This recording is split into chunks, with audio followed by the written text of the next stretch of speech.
आज हम लोग बायोलॉजी के 9th क्लास की बायोलॉजी के चैप्टर 4 को डिस्कस करेंगे। ये हमारा फर्स्ट लेक्चर है। चैप्टर 4 है हमारे पास सेल एंड टिश्यूज के। हम लोग पहले फर्स्ट चैप्टर में पढ़ चुके हैं कि सेल्स क्या होते हैं, वो किस तरह से, थोड़ा बहुत हमने डेफिनेशन पढ़ी हुई है कि वर्क किस तरह से करते हैं, या ऑर्गेनिज्म जो है वो कितने सेल्स में किस तरह से वो रहते हैं।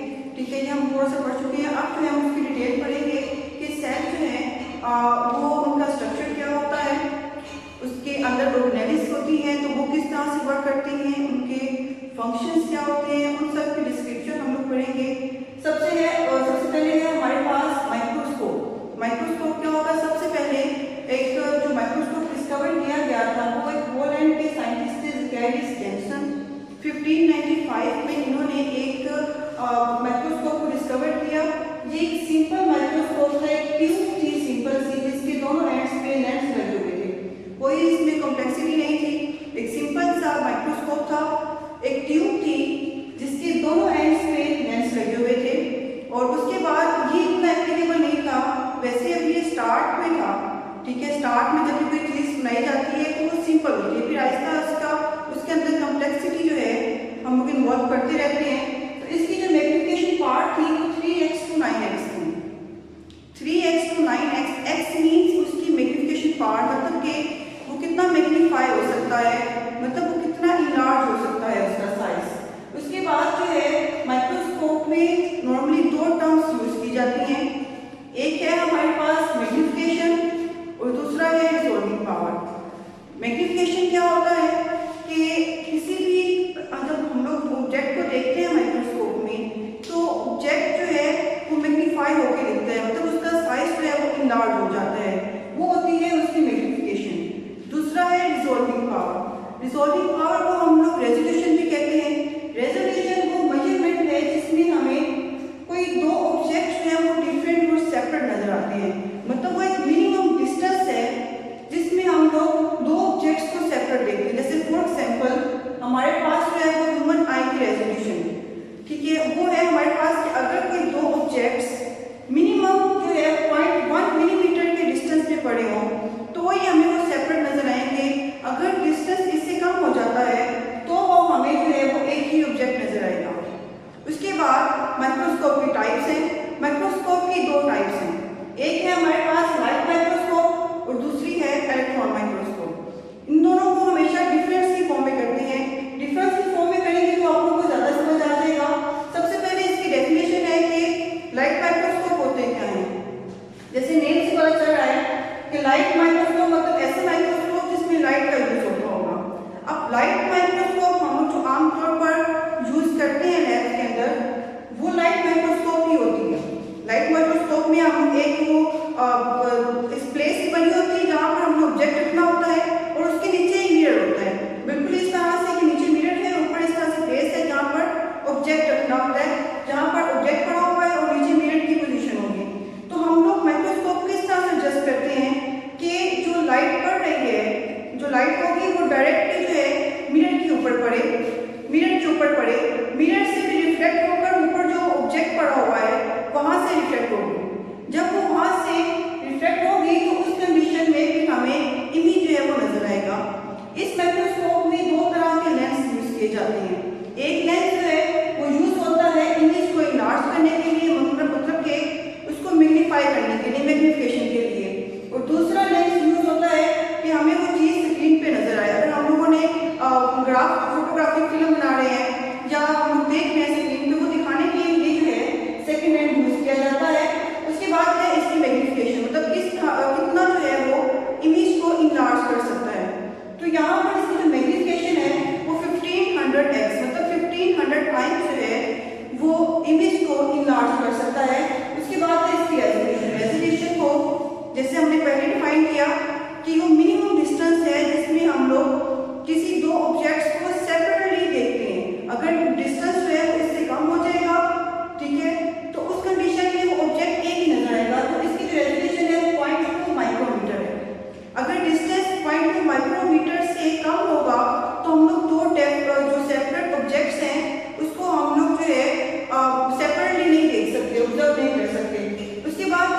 ड्रॉबैक्स है। ड्रॉबैक क्या है कि इसमें लाइट माइक्रोस्कोप में हम लोग जो है, जो हमारे पास सेल्स की डिटेल है, सेल्स की जो ऑर्गेनेलिस हैं, ऑर्गेनेलिस तक तो हम लोग देख सकते हैं, लेकिन ऑर्गेनेलिस की आगे जो डिटेल है कि ऑर्गेनेलिस के अंदर केमिकल कौन से होते हैं, वो वर्क किस तरह से करते हैं, रिएक्शंस कौन से होते हैं, वो डिटेल हम लोग लाइट माइक्रोस्कोप में ऑब्जर्व नहीं करते। इसके बाद है हमारे पास इलेक्ट्रॉन माइक्रोस्कोप। इलेक्ट्रॉन माइक्रोस्कोप में सबसे पहले इसको डिफाइन करेंगे कि इसकी डेफिनेशन में जैसे नेम से है कि इलेक्ट्रॉन माइक्रोस्कोप मतलब ऐसी माइक्रोस्कोप जिसमें हम लोग इलेक्ट्रॉन बीम्स को यूज करते हैं। तो यहाँ पर इलेक्ट्रोमैग्नेटिक लेंसेज यूज होंगे। अब इसमें क्या है कि ये किस तरह की होती है, ये थोड़ी सी लार्ज साइज इलेक्ट्रॉन माइक्रोस्कोप है और इसमें मतलब कि वैक्यूम यूज होता है। वैक्यूम में हम लोगों ने क्या करना है कि जिस ऑब्जेक्ट को ऑब्जर्व करना है उस वैक्यूम के अंदर उस ऑब्जेक्ट को प्लेस करेंगे। प्लेस करने के बाद उसके अंदर से इलेक्ट्रोमैग्नेटिक जो इलेक्ट्रॉन्स वेव्स हैं या बीम्स हैं उसको हम लोग पास कराएंगे। जब पास कराएंगे उस वक्त क्या होगा कि हमारे पास स्क्रीन के ऊपर इमेज बनेगा, लेंसेज होंगे, वहां पर इलेक्ट्रोमैग्नेटिक लेंस है, वो फिर स्क्रीन के ऊपर जो है वो इमेज की फॉर्मेशन कराएंगे। तो इस तरह से इलेक्ट्रॉन माइक्रोस्कोप को इमेज बनाने के लिए हम किसी जो स्मॉल चीज है, कोई भी स्मॉल ऑब्जेक्ट है, उसके पार्ट्स को ऑब्जर्व करने के लिए जो है वो यूज करते हैं, साइज को इनलार्ज करते हैं। अब यहाँ पर जो इसकी मैग्निफिकेशन पावर है कि किसी चीज को कितना इनलार्ज कर सकता है, वो है हमारे पास 2,50,000 टाइम्स, तो 2.5 लाख गुना जो है वो साइज को इनलार्ज कर देता है। उसके बाद है उसकी रिजॉल्विंग पार्ट है रेजोल्यूशन, वो इसकी 0.2 नैनोमीटर है। 0.2 नैनोमीटर का अगर डिस्टेंस होगा तो उस डिस्टेंस तक जो है वो ऑब्जेक्ट सेपरेट नजर आएंगे। अगर उससे डिस्टेंस कम हो जाता है तो दो डिफरेंट ऑब्जेक्ट्स में जो है वो फर्क वाज़ेह नहीं कर सकता। उसके बाद इसके ड्रॉबैक्स क्या है कि ये जो इलेक्ट्रॉन माइक्रोस्कोप है इस वैक्यूम की प्रेजेंस में होती है। वैक्यूम के अंदर जो है सारा प्रोसेस होता है। तो वैक्यूम के अंदर जैसा कि एयर नहीं होती, एयर नहीं है तो इट्स मीन कि वहां पर लाइफ ग्रो नहीं कर सकती। तो हम लोग जो लाइफ के प्रोसेसेस हैं कि जैसे बैक्टीरिया की ग्रोथ है, उसकी डिवीजन है या दूसरे माइक्रो ऑर्गेनिजम्स हैं, उनकी हम लोग लाइफ के जो प्रोसेसेस हैं वो हम लोग नहीं देख सकते। उसको देखने के लिए हमें जो है वो लाइट माइक्रोस्कोप यूज करना पड़ती है। जैसे अमीबा है, बैक्टीरिया है कि वो डिवाइड किस तरह से करते हैं, उनकी डिवीजन किस तरह से होती है, वो सारे प्रोसेसेस को देखने के लिए हमें लाइट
में इंटरेक्शन होता है। उसके बाद फिर एक और साइंटिस्ट है रॉबर्ट हुक।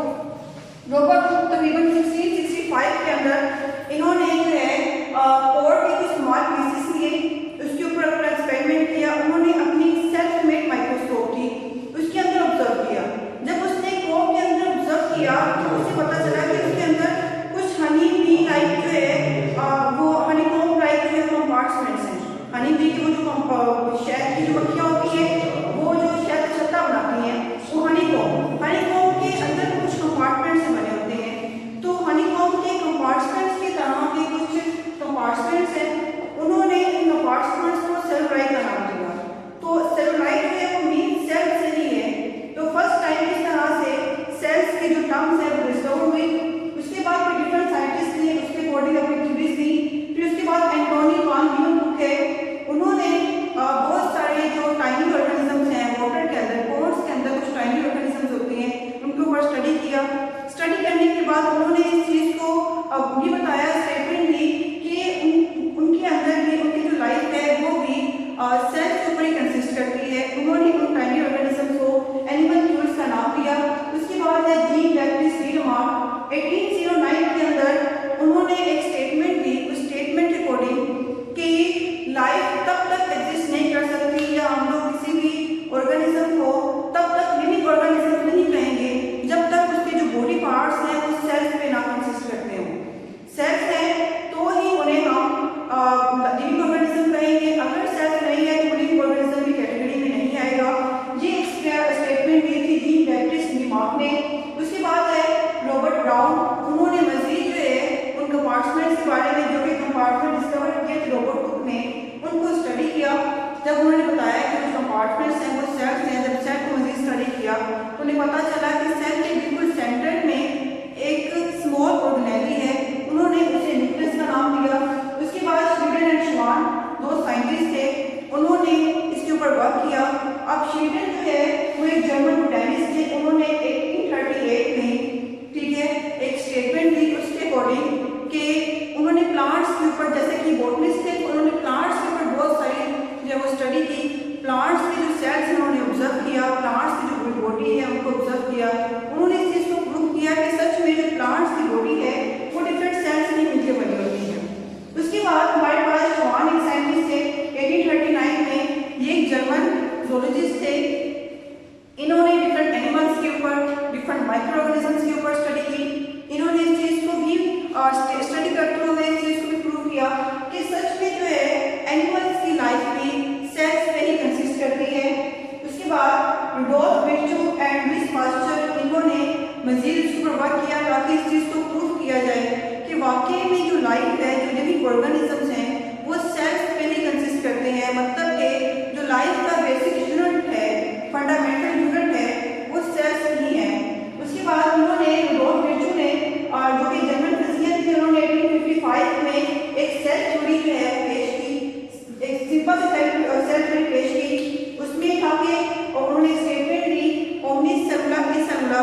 इसका मतलब ये है कि जो नए सेल्स बनते हैं वो पहले से ही पाए जाने वाले सेल्स की डिवीजन से बनते हैं। मतलब कहीं ऐसा नहीं होता कि जहाँ पर सेल्स नहीं है वहाँ पर कोई सेल ग्रो कर गया, ऐसा बिल्कुल भी नहीं है। जहाँ पर पहले से सेल्स होंगे उनकी डिवीजन होगी और नए सेल्स बनेंगे। जहाँ पर रिक्वायरमेंट है वहाँ पर सेल्स डिवाइड करेंगे। जैसे दो तरह की डिवीजन होती है, माइटोसिस और मियोसिस, हमने पहले पढ़ा हुआ है। माइटोसिस में क्या होता है कि एक सेल दो सेल में डिवाइड करता है और उसका जेनेटिक मेकअप जो है वो सेम होता है। जबकि मियोसिस में क्या होगा कि एक सेल 4 सेल में डिवाइड करता है और उसका जेनेटिक मेकअप जो है वो थोड़ा सा चेंज हो जाता है। तो यहाँ पर क्या था कि उन्होंने सेल थ्योरी पेश की, सिंपल सी, कि एक सेल जो बनेगा तो वो पहले से ही पाए जाने वाले सेल्स की डिवीजन से बनेगा। उसके बाद लुईस पास्चर ने 1862 में इसी सेल थ्योरी को प्रूव किया और उन्होंने बताया कि जो उन्होंने पिछले वाली जो तमाम साइंटिस्ट ने थोड़ी बहुत रिसर्च की हुई थी, उस रिसर्च को सारा समझ किया और सेल थ्योरी पेश की। सेल थ्योरी में क्या था कि सबसे पहले कि कोई भी ऑर्गेनिज्म है, लिविंग ऑर्गेनिज्म है, वो सेल से ही मिलकर बनेगा। उसका जो फंडामेंटल यूनिट है वो सेल ही है। अगर सेल है तो ही लाइफ है, अगर सेल नहीं है, सेल टिश्यूज नहीं है या ऐसे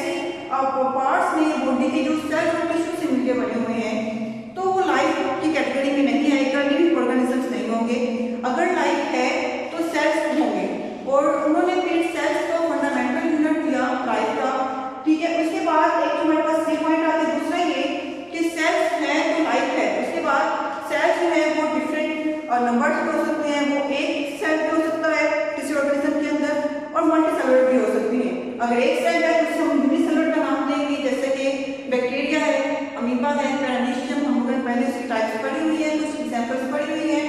उसके बाद मल्टीसेलुलर ऑर्गेनिजम्स हैं, अगर एक से ज़्यादा सेल हो सकते हैं तो इन्हें हम लोग मल्टीसेलुलर ऑर्गेनिजम्स का नाम देंगे।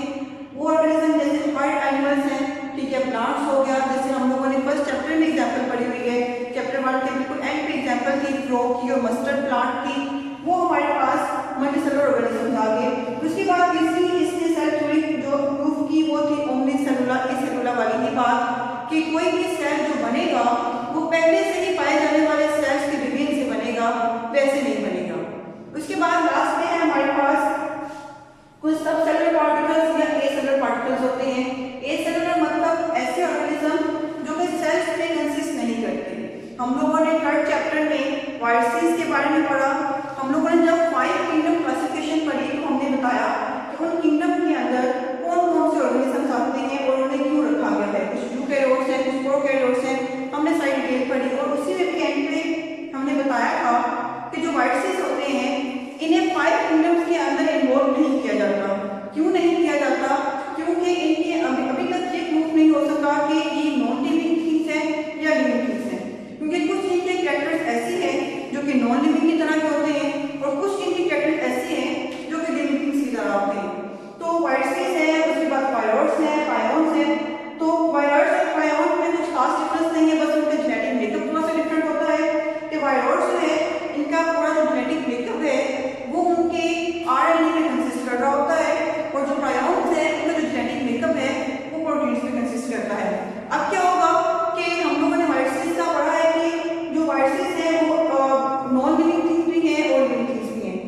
तो नॉन लिविंग थिंग्स और लिविंग थिंग्स किस तरह से हैं? इनका जो स्ट्रक्चर है वो क्रिस्टलाइन होता है।